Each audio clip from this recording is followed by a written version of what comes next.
台南府城到关庙这条南关线道路有3大庙寺，文资处为着要协助保存相关的电头甲庙寺的文物，特别来启动着调查计划，总共整理出4000多件的文物。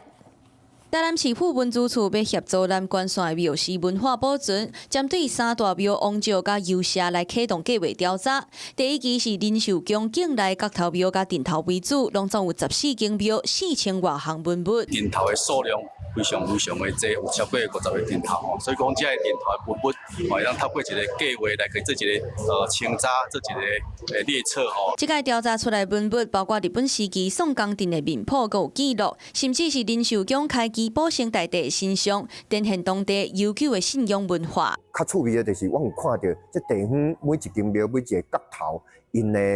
特别的文化甲因的记录的物件。后续文资处嘛继续调查宝西大天府甲关庙三西宫、豆豆体庙是完成文物的调查，互规个3大庙王石相关的文化保存更较完整。